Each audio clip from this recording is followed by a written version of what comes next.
Uniform circular motion. When an object follows a circular path at a constant speed, the motion of the object is called uniform circular motion. The word uniform refers to the speed which is uniform or constant throughout the motion. Suppose an object is moving with a uniform speed v in a circle of radius r as shown in figure 4.19. Since the velocity of the object is changing continuously in the direction, the object undergoes acceleration. Let us find the magnitude and the direction of this acceleration. Figure 4.19. Velocity and acceleration of an object in uniform circular motion. The time interval delta t decreases from A to C where it is 0. The acceleration is directed at each point of the path toward the center of the circle. Let vector r and r prime be the position vectors and vector v and v prime the velocities of the object when it is at point P and P prime as shown in figure 4.19a. By definition, velocity at a point is along the tangent at that point in the direction of motion. The velocity vectors v and v prime are as shown in figure 4.19a1. Delta v is obtained in figure 4.19a2.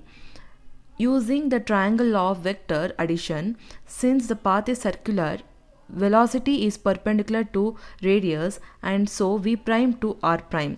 Therefore, delta v is perpendicular to delta r. Since average acceleration is along delta v, a bar equals delta v by delta t. The average acceleration a bar is perpendicular to delta r. If we place delta v on the line that bisects the angle between r and r prime, we see that it is directed towards the center of the circle. Figure 4.19b shows that same quantities for smaller time interval delta v and hence a bar is again directed towards the center. In figure 4.19c, delta t tends to 0 and the average acceleration becomes the instantaneous acceleration. It is directed towards the center.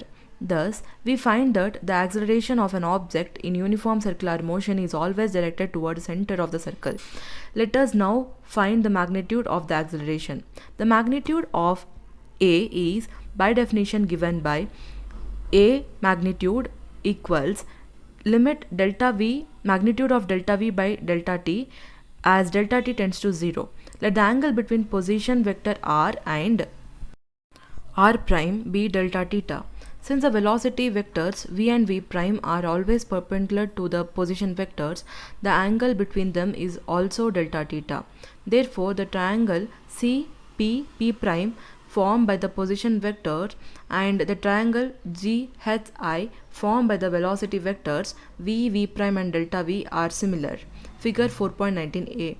Therefore, the ratio of the base length to the side length for one of the triangles is equal to that of the other triangle. That is, magnitude of delta v by v equals magnitude of delta r by r, or magnitude of delta v equals v into magnitude of delta r divided by r. Therefore, magnitude of A equals limit magnitude of delta v by delta t as delta t tends to 0. Limit v into magnitude of delta r by r into delta t as delta t tends to 0 equals v by r into limit magnitude delta r by delta t as delta t tends to 0. If delta t is small, delta theta will also be small and then arc p prime can be approximately taken to be magnitude of delta r. Magnitude of delta r is approximately equal to v into delta t. Magnitude of delta r by delta t approximately equal to v, or limit magnitude of delta r by delta t as delta t tends to 0 which equals v. Therefore, the centripetal acceleration AC is AC equals v by r into v which equals v square by r. Thus, the acceleration of an object moving with speed v in a circle of radius r has a magnitude v square by r and is always directed towards the center. This is why this acceleration is called centripetal acceleration, a term proposed by Newton. A throughout analysis of centripetal acceleration was first published in 1673 by the Dutch scientist Christian Huygens 1629 to 1695, but it was probably known to Newton also some years earlier. Centripetal comes from a Greek term which means center seeking. Since v and r are constants, the magnitude of centripetal acceleration is also constant. However, the direction changes, pointing always toward center. Therefore, a centripetal acceleration is not a constant vector. We have another way of describing the velocity and the acceleration of an object in uniform circular motion. As the object moves from p to p prime in time delta t equals t time t prime minus t, the line CP in figure 4.19 turns through an angle delta t as shown in the figure. Delta theta is called angular distance. We define the angular speed omega as the time rate of change of angular displacement. Omega equals delta theta by delta t. Now, if the distance traveled by the object during the time delta t is delta s, that is pp prime is delta s, then v equals delta s by delta t. But delta s equals r into delta theta. Therefore, v equals r into delta theta by delta t equals r into omega. V equals r omega.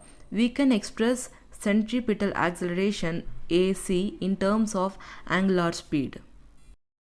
AC equals v square by r equals omega square r square by r, which equals omega square into r. AC equals omega square into r. The time taken by an object to make one revolution is known as its time period t, and the number of revolution made in 1 second is called its frequency nu equals 1 by t. However, during this time, the distance moved by the object is s equals 2 pi r. Therefore, v equals 2 pi r by t, which equals 2 pi r into nu. In terms of frequency nu, we have omega equals 2 pi nu. V equals 2 pi r into nu.